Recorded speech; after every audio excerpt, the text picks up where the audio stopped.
Welcome back to another episode of the round preview on Off the Ruck. I'm John Ferguson, and today we're going to go straight into the games of round 10. Who are the big selections ins? Who are the big selections out? And then I'm going to give you guys a prediction on the games as well. Please, I want to chat to you guys in the comments below. Let me know what you think about the round coming up, and if you are particularly keen on any player matchups or team matchups, which are going to be coming at us this weekend, because there are a lot of games which are going to be juicy. So without further ado, let's get straight into it.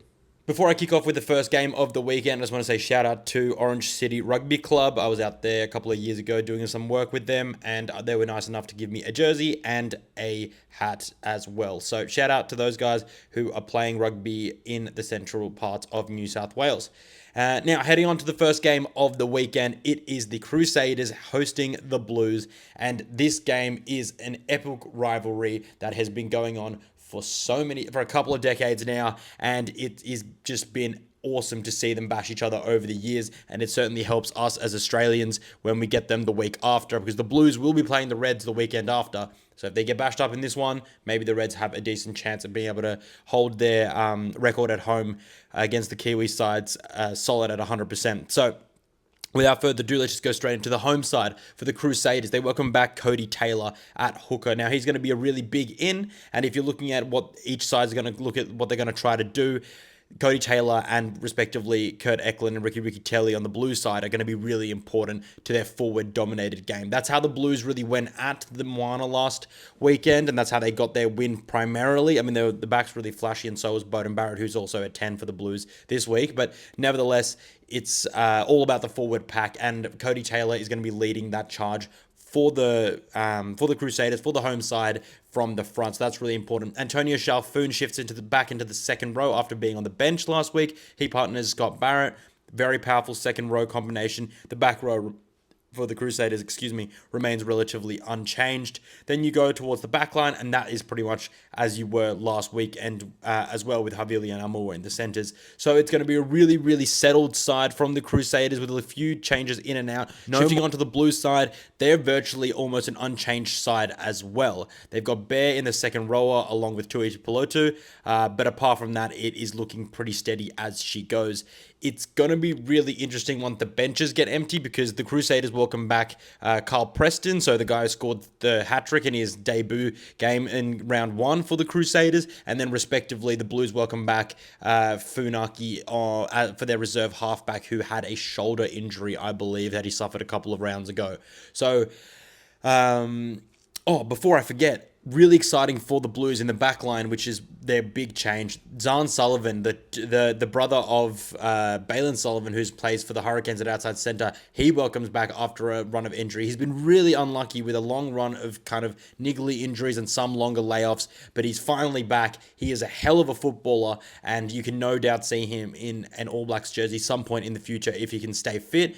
Definitely part of that Maori or All Blacks side moving into the future, as he was last year, and he was epic in the years gone by.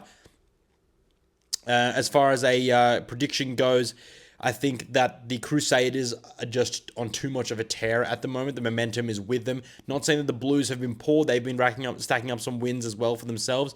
Nonetheless, I do think that the Crusaders will get this done at home in Christchurch. Now, the Blues-Crusaders game was the only game on the Friday. There's only going to be the rest of them. It's going to be Super Saturday, so 4 games for you to enjoy on Saturday. And we're going to start off with the Waratahs heading over to Fiji to face the Drua, and that is going to be a clash which both sides really need to win. The Waratahs need to do it to consolidate their spot in the top 6, because with the results coming from the weekend and from the coming weekend, that is, they could be jumped and they could be sitting on that outer of the top 6, and especially because they haven't really been able to prove that they have any good form on the road, so that's going to be really important for them.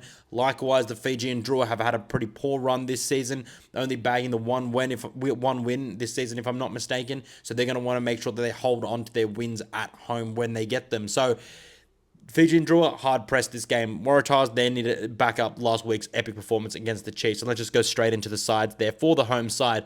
And now Rabitu is at fullback, so no Caleb Munst. You've also got Rakuro, who moves onto the wing alongside Longanamasi. And you've got Isaiah Armstrong Ravula remains at 10. Apart from that, you've got the front row change of Penny Ravai coming into the starting side. and Tawaki on the bench. Otherwise, apart from that, the side is pretty much quite settled. Very powerful through the centers. I think that's where they're going to look to go through and then use their really exciting and powerful wingers in Longanamasi and Brakuro, as well as the pace out wide and power of Rabitu to be able to punch through and get over this Waratahs side, which have had an awesome defensive set last week. Prior weeks, not so impressive, but nonetheless, they are going to be looking to do their best. And I think the big surprises comes up front. So no Angus Bell, he's been rested. So, but then you've got another Wallaby in Isaac Aida Kalia coming in to the loose head propping position alongside Ethan Dobbins and Botha. And then big changes in the back row. You've got Addison moving to number 6 after a really impressive performance against the Chiefs. And then likewise, you've got Charlie Gamble coming in for him. Number 8, you've got Liafi Taletaina. So that's going to be really exciting for him to get that number 8 start and really make sure that he can implement. I don't think it's his first start, but I think it's maybe his second. So he's going to be really happy and really keen to give it his all when he goes up against the Drua. Then you've got Lungy Gleeson on the bench to come on. He usually has an absolute blinder against the Drua, so maybe he's a tip for your fantasy side to be able to put in there. Not sure. I know he's on the bench, but who knows? Maybe Liafi will go ham. So remains to be seen. Backline remains pretty much unchanged from memory. Totally unchanged, actually, with Joseph Akuso Suali'i at the back. He made a comment last week with the fact that he doesn't want to be rested. So I think that if he has his way, he's going to be able to play the next few rounds for the Waratahs, which is going to be great for them. And as I mentioned, Laney Gleeson on the bench, going to be really good for him to go up against his countrymen because he has Fijian heritage. Likewise, you've got Tane Edmed finally making his return via the bench after playing in the Shoot Shield here in Sydney for Eastwood last week. So he's going to be wanting to make a statement performance as well. Then as far as a prediction goes, the Waratahs have been traditionally poor away from home and the Drua have been traditionally strong. This game kind of drops out all of that. I'm just going to check quickly what the weather is expected to be like in Fiji. So Saturday is supposed to be rainy, and that is not great for the type of rugby we will see. The precipitation's 35%, and it's going to be raining the whole way up, so I think it's going to be a wet game, and I think that the contact and the bigger pack work is going to suit the Waratahs, but the conditions will suit the Drua. So I think it'll be a really close game, but we'll go with convention, and the Drua at home will claim the win. The second game on Saturday afternoon is Moana hosting the Brumbies, and it is a really exciting time for Moana because they've been playing some great rugby. They didn't get the result in the Auckland Derby last week, but nonetheless, they are welcoming back some firepower, and that is going to be in the biggest frame and the biggest font in the biggest way with Julian Savia coming back at the bus. Back at number 12. That means that Patafilo shifts back into the centers, but he goes to outside center. No spot for Danny Tuwala in the starting 15. And then you've got Karen Tumoifalau on one wing, as well as Talma Teni and Patrick Pellegrini at 9 and 10 after a weekend where Talma Teni, I believe, was rested entirely and Pellegrini shifts back to the bench. So having that halves pairing back steering the ship is going to be really important for the Moana team, and this is particularly the case because there's no Artie Servia this week. That's right, Sione Havili Talitui takes over the captaincy armband at number 7, and that creates a little bit of a reshuffle in the back row. Tom Savage comes into the number 4 position in the second row, and then the gang-busting prop who scored the hat-trick against the Waratahs, I've forgotten his name, apologies, he is replaced and gets a rest, and likewise then they've got a bit of a new look front row, I think. So it is going to be a bit of a change around Moana, but I think it's rotation that they can afford to make. And then as far as the Brumbies go, you've got Rhys Van Neck playing at loose head. He's traditionally a tight head, which comes on to replace Alan Alatoa. And I think that the injury to Blake Shop has got Stephen Larkham, the coach of the Brumbies, on a little bit of the back foot because it's late in the season. It's going to be hard to recruit someone to come in. You've got Fayaway Fataweka to be able to play tight head prop. So I think that this is Larkham just thinking that if there is one prop that can swing, we need them to be able to swing now and prove it, because while Harry Vella, another loose head prop who's recovering from a lower leg injury, is coming back, it's going to be really important for the Brumbies scrum to maintain their sort of consistent performance and not be able to be a weak point or a weakness that other sides can target. So Not that Moana's scrum has been particularly impressive, but nonetheless, the Brumbies are not going to want to cede any power there. Likewise, there's injury replacements in the back line because Ikitau out, mandatory 12-day stand down, especially because he was actually knocked out cold, so he's out. Ollie Sarsfield goes to 13 after a really impressive cameo, well, it's not really a cameo, after a 78-minute, 74-minute, 76-minute effort off the bench last week, replacing the injured Ikitau when he was taken off by a HIA. And then you've also got Devo Follow, on in the centers with him. Apart from that, it's virtually an unchanged side. It's really steady as she goes from Stephen Larkham, and the bench is full of talent as well, almost unchanged from the prior week. So it's going to be really important for the Brumbies to consolidate their momentum, and they're going to be wanting to take every single win so they can secure themselves a home semi-final. As far as the prediction goes, I think that the Brumbies are altogether just a too strong a side overall, and the tactics are just going to be exactly what they need to be able to counterpoint and be the counter to Moana. So I think that although Moana have been going great guns, the Brumbies are the premier Australian side, and I think they will go over there with a win.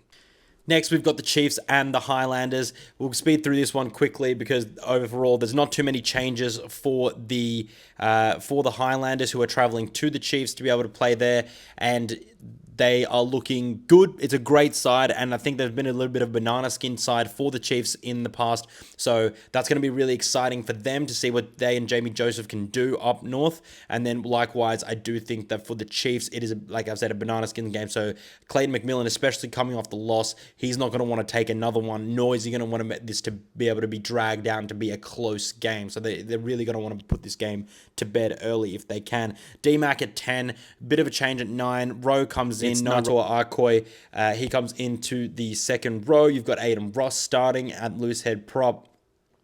And you've also got a bit of a change around for the rest of the front row. I think the big thing for this is that you've got Narawa on one wing. Leroy Carter retains his position and shooters back at 15. You've got Jacob on the bench. So they have gone full guns on this. They are not taking this game lightly, even though the Highlanders are a couple of spots behind them. And as far as prediction goes, I think the Chiefs are going to be hurting. I would hate to be the Highlanders playing them, but I do think that the defensive pressure of the Highlanders will make this game a lot closer than where those two respective sides sit on the table. So the Chiefs win that win. And the final game of the round is on Saturday night, and it is going to be an absolute cracker. The Western Force host the Hurricanes in Perth for this first game off their bye. They were the team that went the longest without a bye, and they well and truly deserved it. After that really good and gutsy win over the Highlanders. But then again, the Hurricanes are a completely different prospect. But the Hurricanes have the Force have named a really powerful big pack to be able to combat the Hurricanes, because the Hurricanes have come across with their A-grade side. They've got Isaac Walker-Leaweri and Delaney in the second row. They've got Numi, Tyrell Lomax, and Asafa Amoa on the front line. They've got Duplessis, Karifi, Brad Shields in the second row. Number 8, we'll get back to that in a second. Number 9, you've got Roygaard. And then for the back line, you've got the power that everyone really wants you to have. You've got Fina Ganofo on one wing. You've got Pudivai on the other. But the really exciting thing, I think, for a lot of All Black supporters as well, is Billy Proctor makes his return via the bench. And he was an outstanding talent last year for the Hurricanes, and he also made his All Blacks debut. He would obviously want to come into this back half of the season and really put a stamp on that 13 jersey, although Balin Sullivan has been doing an absolute cracker job, and I don't see him being necessarily shifted out or exchanged for a Proctor anytime soon. So it is an extremely powerful sign. But vice versa, you have got the Force, who have picked their really, really big pack. It may actually be their biggest pack. You've got Nick Champion de Crepney, Tozano and Ekawasi all in the back row, Swain and Williams in the second row, Brandon Payne, Amosa, Marley Pierce, and Tom Robinson in the front row, and then you've got an almost unchanged backline with the exception of a Bailey Kunzel making his return in the 11 jersey in the spot of a injured Dylan Peach, which is sad to see because he's been going great guns. Nonetheless, Bailey Kunzel was one of the Force's best last season before his injury, so really exciting to welcome him back, and the bench looks really big as well with Reed Princep, Moley, and also Smith there, so that's going to bring some good punch in the forward pack. As far as a prediction goes, I think that the Western Force, should they have gone away and got a good rest and really be able to recharge and be able to go again, they have a chance to be able to secure this game and to keep their fortress at HBF Park alive. The only concern is that coming off a bye, you may lose that sense of physicality. You may lose that sense of what it's really like, because this Hurricanes game is going to be one of the toughest games that they've played, probably since they played that game against the Crusaders and got spanked 55-30 or something it was, something or rather like that. So the Western Force are really, really going to have to dig deep and going to be able to have to challenge really early. They can't afford to alleviate any sort of early lead or like allow the Hurricanes to have an early lead in this game. So they're going to have to bring their A game from the first whistle. It's going to have to be an 80-minute performance. Simon Cron has picked a side which definitely allows for that. So nonetheless, I think that the Western Force will have enough in the tank after the big travel to Perth for the Hurricanes. But there you go. That's my summation of the weekend's games ahead. What do you think of the games? What do you think about the picks? Who are you most excited to see? Who's is one of your favorite stars returning? I want to hear all about it in the comments below. I'll be down there with you. And remember, guys, if you get any value from the channel, please chuck me a like and a subscribe. Really helps me to grow the channel, to be able to continue to bring you guys more and more content, and that's what I love doing. So until the weekends where I give you the review,